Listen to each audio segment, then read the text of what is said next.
Hey guys, Derek of Blue Collar Chess. In today's video, I'm going to be showing you my kind of the program I'm coming up for myself for the next couple weeks, and I'm going to basically I want to reinforce some of my endgame knowledge. So what I'm doing to start that off with are these 5 videos by Chess Vibes. He's a very good communicator. I've watched a couple of these, and he's just going over the basics of how to use, like, say, if you're talking about a knight, he'll talk, he'll give you the ideas of what you're supposed to do with a knight, what you should be thinking about, and that type of stuff. So that's going to be the first part of this, and let's see here. So then after we go through the so again the first 5 videos. First is the King and Pawn endgames, then knight endgames, and bishop endgames, and rook endgames, and queen endgames. Then I'm going to go on to more principle-based stuff. So this is Daniel Naroditsky's Principles of Chess Endgames, King Activity. Then after that one, I'm going to go knight versus bishop endgame, Principle of Chess Endgames. And then the pair of bishops, and that is National Master Robert Ramirez. I don't think these guys really need much of an introduction. If you found my videos, you know these guys, right? So, and then I'm going into Using Your King, Beginner to Master, Advanced Pawn Endgame Concepts, Beginner to Master, by Daniel Naroditsky again. So these are, once I get out of the Chess Vibe stuff, I'm probably going to start using my head a little more, and probably the pair of bishops will belong more to the just kind of listening to Robert Ramirez, whereas I think Daniel Naroditsky stuff will be more of me starting to kind of look and think, and so it'll be a little more engaging. Which will come to our last bit of stuff. We love Rubinstein's endgames. Akiba Rubinstein was a very good endgame player. He gets kind of forgotten about in the conversation of goats, Anyways, so I found this lecture by the St. Louis Chess Club, and he appears just to be going through all these different positions.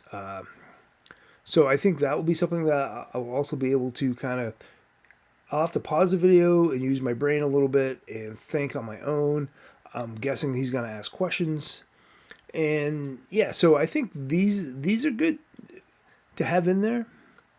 And then a couple more more fun type things will be this Agadamators first meeting of Akiba Rubinstein versus world champion Emmanuel Lasker, and then the other one is Akiba, and I forget the guy's name that he played. It wasn't Lasker. It was somebody else, and they're just kind of good end games.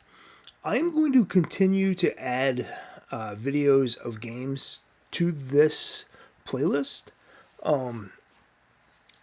I I think you really do need to know a lot of the classic games, and it's something that I'm lacking. I realize this now. So I have a chess coach, and when I'm talking to my chess coach, like he has this I don't know portfolio of games in his head that he can draw upon. I don't. I mean I've seen a lot of positions because I'll go through these game books and these positional books and stuff, but it definitely seems to be a clear difference there. Like you watch a video about Magnus Carlsen, and he can tell you, he can look at a position and be like, oh, that's this game, that's this game. So it's probably more important than I think it is to have that kind of recall of games and positions and all that type of stuff. Anyway, so my very final video that I have in the playlist so far is going to be another. It was from the Chess Dojo, but I believe it was the U.S. Chess School, and it was it's Vasily Smyslov's Endgame Virtuoso, and presented by Grandmaster Jesse Cry. Again, it's going to be one of those where he's going to be giving you positions, and you're going to have to be thinking about it on your own. So that is going to be the meat of my studying for the next 2 weeks. That's actually about 7 hours of video, or pretty close, I think. So that's just a lot to go through. Like really, and so when I say 7 hours of video, I mean these are videos that you need to watch and engage in, right? So the last part of my training will be when I can fit it in. It's going to be the Fundamentals 1, Build Up Your Chess, by Artur Yusupov. It's been a great book for me.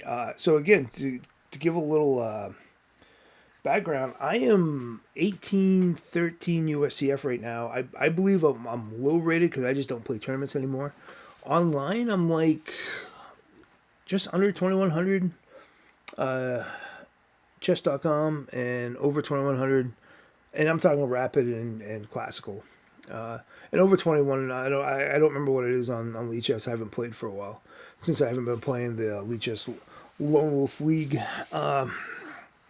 Anyways, so I'm going to be going through this book, and I'm probably just going to do a chapter or two.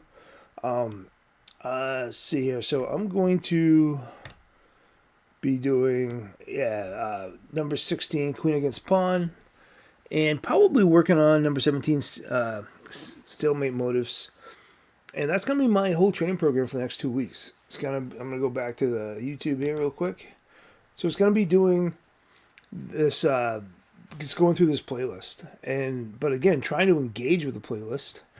And then after that, I'm going to be doing the fundamentals, build up your chess, the fundamentals number 1. And yeah, so that's my training program. I think that's all I'm going to need. And if I just stick to that, I'll be doing a ton of chess. And yeah, so anyways, this is Derek of Blue Collar Chess. Hope you enjoyed this video. Talk to you guys later.